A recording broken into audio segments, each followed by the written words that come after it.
Hello guys! Welcome back to my channel. I am Sir Mars and you are watching Lectures ni Sir Mars.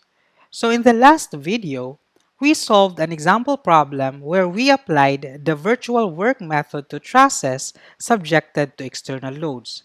In this video, we are going to solve this example problem too. So the problem is, the cross-sectional area of each member of the truss shown in the figure is 400 square millimeters and the modulus of elasticity is equals to 200 gigapascal. Determine the vertical displacement of joint C if a 4 kilonewton force is applied to the truss at C. If no loads act on the truss, what would be the vertical displacement of joint C if member AB were 5 mm too short? Determine the vertical displacement of joint C if the 4 kilonewton force is applied to the truss at C and if member AB were 5 mm too short. The truss is simply supported and subjected to a 4 kilonewton horizontal concentrated load at joint C. So there are three questions in this problem. For the first question, we are to compute the vertical displacement at joint C if the truss is subjected only to the 4 kilonewton external load. Therefore, we will only apply the formula for trusses subjected to external loads to answer this question. On the second question, we are to determine the vertical displacement of joint C if the member AB were fabricated 5 mm too short and if no external loads are acting on the truss. So we are not gonna consider the 4 kilonewton external load in our computation, and we will therefore only apply the formula for trusses subjected to fabrication errors and camber. On the last question, we are to determine the vertical displacement of joint C if we consider both the 4 kilonewton externally applied load and the fabrication error at member AB that is 5 mm too short. So here, we are to combine the formulas of trusses subjected to external loads and trusses subjected to fabrication errors and camber. Let us now begin solving this problem on this board. We will first answer the first question, which is determine the vertical displacement of joint C if a 4 kilonewton force is applied to the truss at C. So this given truss will be our real truss. To solve this problem using the virtual work method, we should make another truss called the virtual truss where the external loads in the real truss are removed. So as we can see, the 4 kilonewton horizontal load in the real truss does not exist in the virtual truss. In this virtual truss, we should apply a vertical unit load at joint C since the vertical displacement at joint C is asked. We will have to make an assumption here. So in this solution, I will assume that joint C will be displaced downward. So I will place a downward vertical unit load at joint C, assuming a downward deflection on C. Again, we will only apply the formula for trusses subjected to external loads. That is 1 kilonewton multiplied by delta Cy is equals to summation of NL divided by AE. Note that in this formula, the lowercase n is the member forces in the virtual system which we can get through either method of joints or method of sections. The uppercase letter N is the member forces in the real system. L, A, and E are the lengths, area, and modulus of elasticity of the truss members. The area and the modulus of elasticity are the same for all members. Let us now analyze both trusses. As I said earlier, here in the real truss, we can get the values of the uppercase letter N. This is the member forces in the real truss. So to get the member forces, we need to use either the method of joints or the method of sections. But I recommend that the method of joints be used since all the member forces need to be determined. We first compute, of course, the reactions at the supports. Using equations of equilibrium, the reactions at A will be 4 kilonewton horizontal to the left and 1.5 kilonewtons vertical downward. And the reactions at B will be 1.5 kilonewtons vertical upward. Through the method of joints, we can then compute the forces in each member, and this will be the results. Note that the positive values, which are colored green, are tension members. The negative values that are colored orange are compression members. Let us next analyze this virtual truss by the method of joints. To do that, we first compute its supports reactions. Using the equations of equilibrium, the reactions at A will be 0 horizontal, 0.5 kilonewton vertical upward, and the reaction at B will be also 0.5 kilonewtons vertical upward. By the method of joints, we can compute the member forces. These are the lowercase n values that we will substitute in our formula later. Note that the positive values colored green are tension members. The negative values that are colored orange are compression members. It will be easier for us to solve if we tabulate the values of lowercase n, uppercase n, and lengths. First, we have to write the list of members in the leftmost column, then list the lowercase n values in kilonewtons in the next column corresponding to each truss member. Lowercase n values are the member forces of the virtual truss. We will then list the uppercase n values in kilonewtons corresponding to each member trusses. These uppercase n values are the member forces of the real truss. Next, we write the lengths of each truss members in meters. We will not include the area and modulus of elasticity in this table since these are constant values for all members. In the last column, we will compute the product N and L in kilonewton square meter. In the bottom part of our table, we compute the summation of all N and L values, which will be equal to positive 10.67 kilonewton square meter. To compute the required deflection,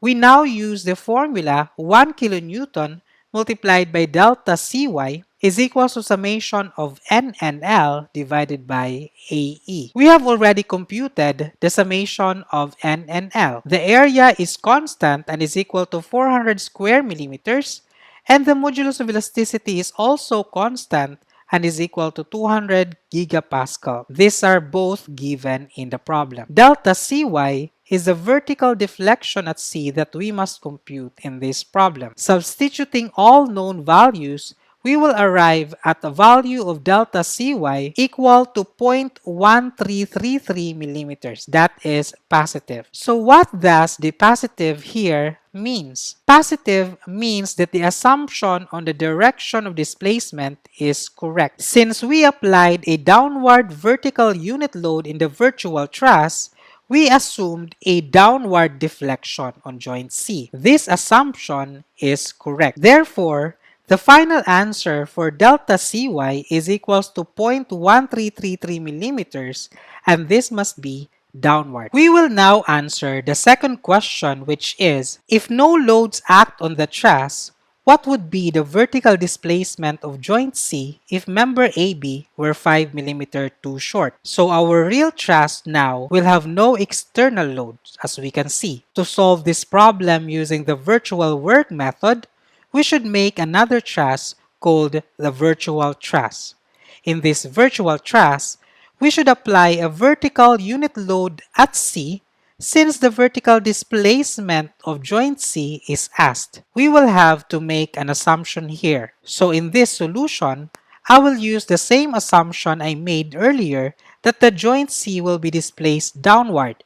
So I will place a downward vertical unit load at joint C, assuming a downward deflection on C. In this question, we will only apply the formula for trusses subjected to fabrication errors and camber, which is 1 kilonewton multiplied by delta Cy is equal to summation of N multiplied by delta L. Note that in this formula, the lowercase n values is the member forces in the virtual system, which we can get through either method of joints or method of sections. Note that delta L values are difference in lengths of the member from its intended size caused by a fabrication error in the real system. Take note that this value is positive if the final length is longer than its intended and negative if the final length is shorter than its intended length. Let us now analyze both trusses. Here in the real truss, the only member who has delta L is the member AB, and according to the problem, it is 5 mm too short. So the delta L AB is equals to negative 0.005 meter. It is negative because the final length is shorter than its intended length. If the final length is longer than intended, the problem will state that it is too long, such as, for example, 5 mm too long, and delta L will then be positive. The other two members have no fabrication errors, so their delta L are equal to 0 meter. In the virtual system, we need to determine the lowercase n values. These n values are the member forces in the virtual system. So again, we first compute the reactions at the supports.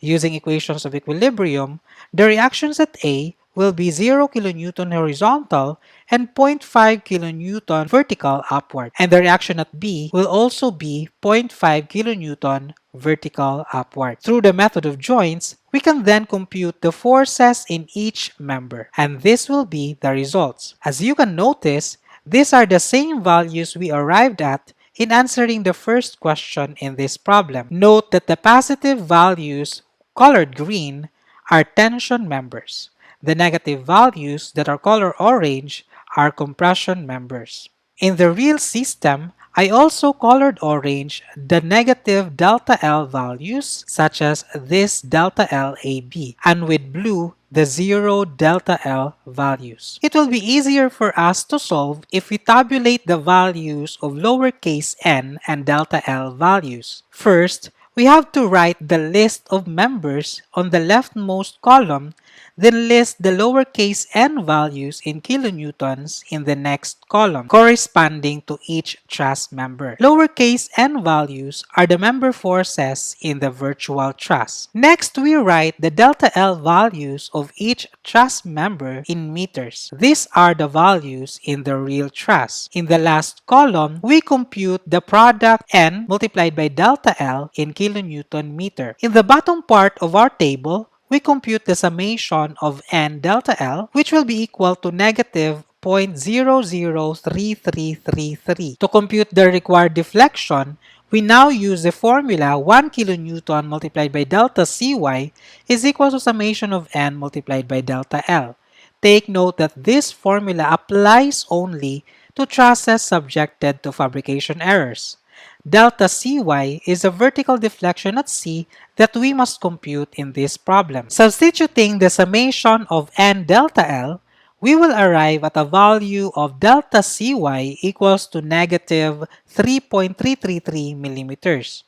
So what does the negative here means? Negative means that the assumption on the direction of displacement is incorrect. Since we applied a downward vertical unit load in the virtual truss, we assumed a downward deflection on joint C. Since the result is negative, this assumption is wrong, meaning it should be an upward deflection. Therefore, the final answer is 3.333 millimeters, and it is upward. Let us now answer the third question, which is, determine the vertical displacement of joint C if the 4 kN force is applied to the truss at C and if member AB were 5 millimeters too short. We only have to use the answers we arrived at in the first two questions to answer this question. This time, the truss is subjected to both external loads and fabrication errors.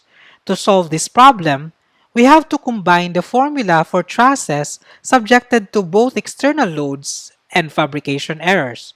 So the formula will be 1 kilonewton multiplied by delta Cy is equal to summation of NNL over AE. This is the formula for trusses subjected to external loads, plus summation of N multiplied by delta L, and this is the formula for trusses subjected to fabrication errors. Using the results we arrived at earlier, we will arrive now at an answer of delta Cy equals to negative 3.20 millimeter. The answer is negative because our assumption in the direction of deflection at C is incorrect.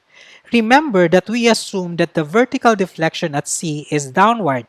Since the result is negative, then the deflection at C must be upward. So the final answer is 3.20 millimeters upward if the 4 kilonewton force is applied to the truss and at the same time the member AB were 5 millimeter too short. In summary, these are the answers for this problem. Please don't forget to like this video and subscribe to my channel.